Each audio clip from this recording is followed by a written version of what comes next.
Mes chers camarades, bien le bonjour et bienvenue ici au Musée des Beaux-Arts de Valenciennes.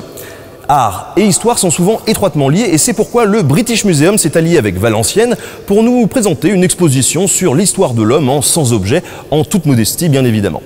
Mais avant de découvrir cette histoire de l'humanité et ces objets absolument incroyables, j'aimerais vous livrer ma petite réflexion perso sur la nature même de l'objet, en toute modestie aussi.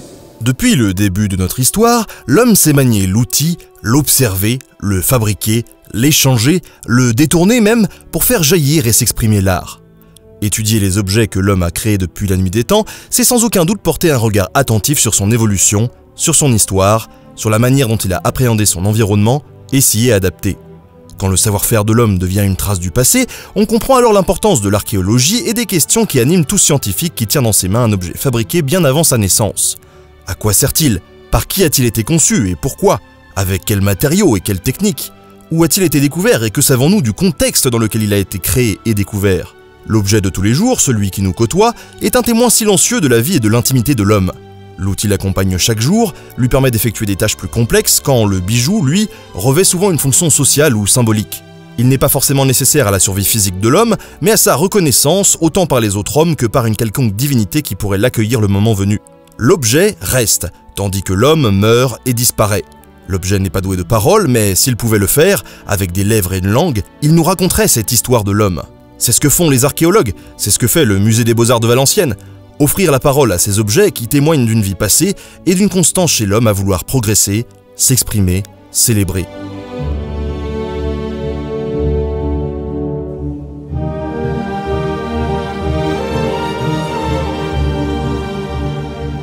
Le plus vieil objet de la collection est un outil d'équarrissage datant de 2 millions d'années retrouvé en Afrique. Ce galet coupant, indispensable à l'Homo habilis, est alors utilisé pour découper les animaux afin de récupérer la graisse de la moelle notamment. Satisfaire les besoins caloriques des hommes leur permet ainsi, via un apport régulier et riche, de mieux développer leur cerveau, et donc d'effectuer des tâches toujours plus complexes. Tout ça dans un seul but, survivre. L'homme observe ainsi son environnement et tente de l'utiliser à son profit. Si la technique utilisée pour fabriquer cet outil reste rudimentaire, celle employée pour fabriquer cette hache, retrouvée dans la même région d'Olduvai en Tanzanie, est elle beaucoup plus élaborée. Il y a 1,5 million d'années environ, l'homme a ainsi pensé cet objet pour être tenu dans la main. La pierre, savamment taillée à l'aide d'un marteau, est plus affûtée sur les bords, permettant elles aussi de découper une proie, tandis que la base est plus lourde pour s'assurer une bonne prise. Le perfectionnement de l'outil permet ainsi de travailler d'autres matériaux comme le bois. La hache devient donc multitâche et perdure encore aujourd'hui, s'étant frayé un chemin sur tous les continents.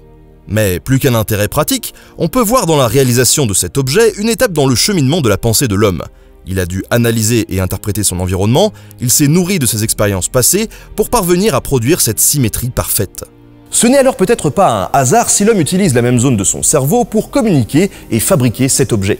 Produire ce genre d'outil, c'est communiquer un savoir-faire, c'est le début d'une forme d'expression, d'un certain langage, c'est peut-être ce que l'on pourrait appeler l'art. Depuis près de 100 000 ans, cet art se détache de sa fonction primaire, utile au sens vital du terme.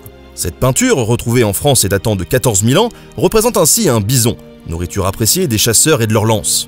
Les premiers artistes utilisent les formes de la pierre pour mettre en valeur la puissance de l'animal. Les lignes tracées sont précises, car l'homme, s'il est capable d'interpréter son environnement, peut aussi le décrire.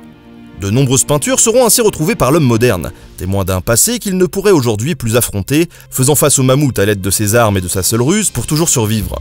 Mais bientôt, l'homme voit un des plus grands bouleversements de son histoire. Majoritairement chasseur-cueilleur, il s'installe peu à peu, il se sédentarise. Il y a environ 10 000 ans, l'homme tente d'imposer, non sans douleur, l'agriculture et l'élevage au centre de sa vie.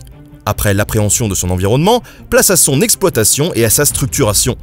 L'homme, s'il se déplaçait déjà en groupe, se réunit désormais en société plus large. C'est l'apparition des villes. Dans le monde entier, elles poussent comme des champignons, rassemblant des communautés toujours plus grandes. En Chine, il y a 4 ou 5 000 ans, on pouvait trouver sur les sites funéraires ce genre de kong en jade. Si on ne sait pas vraiment à quoi cela pouvait servir, la fonction religieuse semble assez évidente.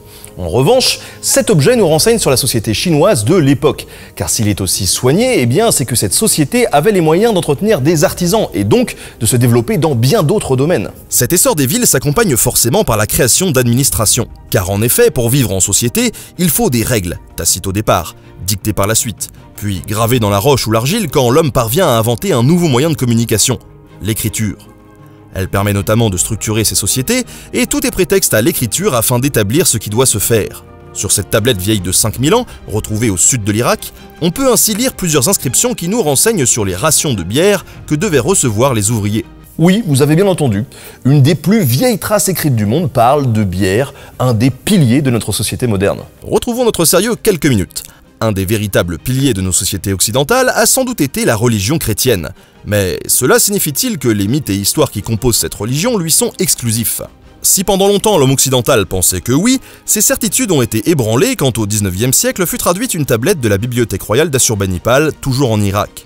Ces écritures cunéiformes sont en réalité un des épisodes de l'épopée de Gilgamesh, le premier poème épique dans le monde de la littérature, écrit en 1700 avant notre ère. Il nous raconte l'histoire d'un homme, Uta-Napishtim, chargé par les dieux de construire un immense navire pour protéger ses proches et les animaux qui y viendraient d'un déluge soudain provoqué pour anéantir l'humanité.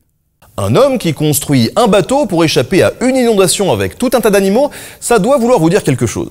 Bien évidemment, le mythe de Noé n'est que l'adaptation chrétienne de mythes beaucoup plus anciens, et la figure du déluge est présente dans de nombreuses religions à travers le monde. Durant l'Antiquité, on écrit donc pour transmettre, dicter et célébrer, et cette expansion de l'écriture et de la religion va de pair avec celle des territoires. Les villages se regroupent pour former des alliances, les alliances se rejoignent pour donner des royaumes, les royaumes s'agrandissent pour se muer en empire, les populations sont désormais soumises à des castes dominantes et le personnage religieux y tient une place de choix.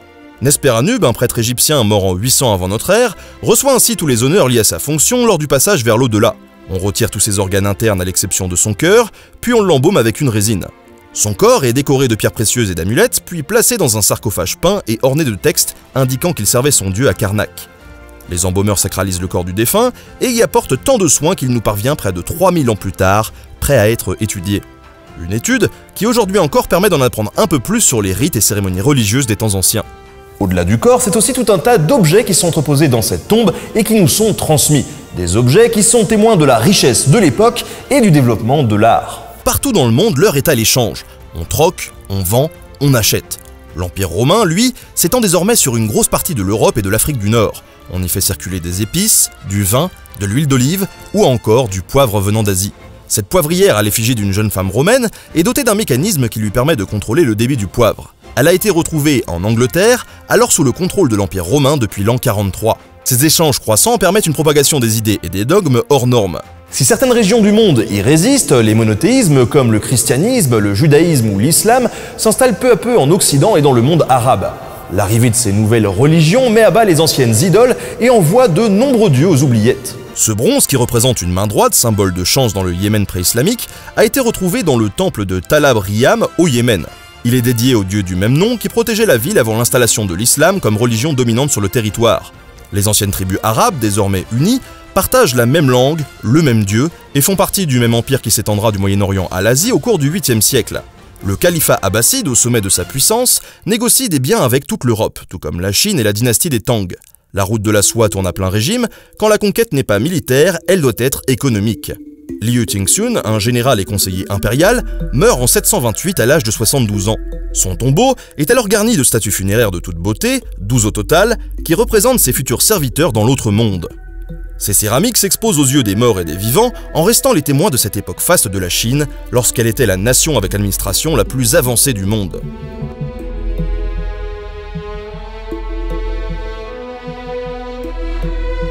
Il y a 1500 ans de cela, au Pérou, en plein milieu de la cordillère des Andes, la civilisation Moche accordait un statut privilégié aux soldats. Des scènes violentes représentant la mort et les sacrifices ornent alors les plus belles céramiques que l'on produit. En ce qui me concerne, la représentation du beau pour l'homme moderne que nous sommes est assez intéressante à analyser, car elle nous renvoie une image de nous-mêmes qu'il est difficile de regarder en face aujourd'hui sans en avoir honte. La valeur et la morale étant subjectives, elles évoluent avec la société et l'histoire rend monstrueuses des pratiques courantes qui ne choquaient personne à l'époque. Bien évidemment, aujourd'hui, nous représentons toujours la violence dans nos médias sous différentes formes de communication qui sont peut-être un petit peu plus aseptisées, qui nous rendent cette violence plus lointaine, moins réaliste qu'une peinture sanglante sur un objet du quotidien. Ce que l'on connaît bien, en revanche, c'est la violence politique, celle de l'affrontement idéologique et des manigances qui font toujours leur preuve de nos jours. Le cristal de Lothaire, datant du 9e siècle, est l'illustration parfaite de cette violence. 8 scènes sont gravées sur ce cristal de roche, un travail d'une incroyable précision. Dans l'Ancien Testament, elles décrivent l'histoire biblique de Suzanne, une jeune femme refusant les propositions indécentes de deux vieillards qui l'accusent d'adultère et la font condamner à mort.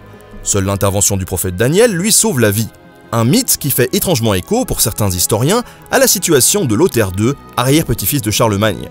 Il tente de répudier sa femme en l'accusant d'adultère pour épouser une concubine, mais le pape s'oppose à cette nouvelle union, et malgré les nouvelles tentatives de Lothaire, il mourra avant d'avoir pu évincer sa femme du pouvoir. Il ne faut jamais sous-estimer le pouvoir d'une reine ou de la justice. Les Européens l'ont bien compris quand ils ont modifié le jeu d'échecs importé par les Arabes au Xe siècle en y plaçant la femme du souverain, absente jusqu'alors. Car si l'art peut être au service de la religion, de la guerre et de la politique, il peut également entretenir l'œil aguerri du joueur qui saura profiter de la réflexion de son prochain coup pour admirer la qualité de l'ouvrage. Les figurines de Lewis, vraisemblablement fabriquées au XIIe siècle en Norvège, sont des pièces d'échecs à la forme particulièrement travaillée et au style assez original qui marqueront de leurs influences certaines productions modernes. Comme dans le premier film Harry Potter qui utilise la figure d'une reine de Lewis lors de la fameuse partie d'échecs version sorcier. À la fin du XVe siècle, les Européens placent leurs pions sur l'échiquier des mers afin d'ouvrir de nouvelles voies et de contrôler de nouveaux mondes. Pour la civilisation inca, ça sera malheureusement échec et mat. Les conquistadors viendront en quelques dizaines d'années à peine au bout d'un des empires les plus vastes de l'époque. La très grande majorité des objets en or, que l'on offrait alors aux dieux, a ainsi disparu durant cette période, fondue par les Européens qui voulaient récupérer le précieux matériau. Cette statuette en or représentant un lama, symbole de la région, était notamment utilisée par les Incas pour apaiser les esprits de la montagne. Ils sacrifiaient un enfant de sang noble en l'abandonnant en pleine montagne, le laissant à son funeste sort. Si cette effervescence autour de l'exploration porte gravement préjudice à certains peuples, l'homme fait pour la première fois le tour de la Terre. Des connexions se créent entre les différentes cultures et les échanges de marchandises explosent. Ici, cette plaque qui ornait les murs d'un palais nous indique que les marchands portugais étaient autorisés à commercer avec l'Abou, le roi du Bénin. Ils échangeaient alors de l'huile de palme, de l'ivoire, mais aussi des hommes devenus esclaves, contre du laiton dont est fait cette plaque. Si l'on prend un tant soit peu de recul et que l'on analyse le parcours de l'homme au cours des siècles, son objectif est toujours le même, produire pour s'assurer de survivre dans ce monde comme dans l'autre. L'objet est finalement porteur d'espoir, il est le symbole de l'évolution, d'une prise de conscience de la fragilité de la vie et de la vulnérabilité de l'homme face à la nature. Si aujourd'hui l'on produit en masse toutes sortes d'objets qui perdent leur symbolique, que l'on se noie sous les produits, que l'on surévalue nos besoins, c'est peut-être là la manifestation d'une anxiété, d'une peur de l'inconnu, de l'avenir, de la mort même. C'est peut-être pour s'assurer de vivre et de survivre, de laisser une trace de nos rites, de nos usages, de nos mœurs, que les futures générations trouveront et analyseront. Et pourtant, nous l'avons vu, des objets datant de 2 millions d'années sont exposés ici et ont trouvé leur chemin jusqu'à nous. Peut-être la preuve que notre surproduction et notre surconsommation pourraient être évitées, limitées, que nous pourrions de nouveau être plus raisonnables dans la gestion de nos ressources et que l'objet individuel devrait peut-être reprendre une fonction plus symbolique si l'on tient tant que ça à se rassurer sur le sort de l'humanité. En tout cas, ça ne pourrait pas faire de mal à notre bonne vieille mère, la planète Terre.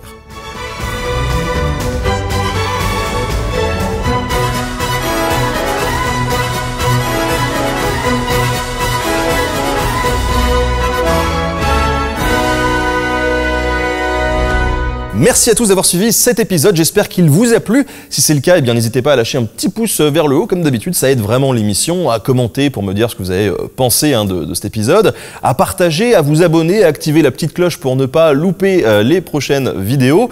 Merci beaucoup au musée des Beaux-Arts de Valenciennes pour cette collaboration. Vraiment, si vous avez l'occasion de venir visiter cette exposition, elle est magnifique.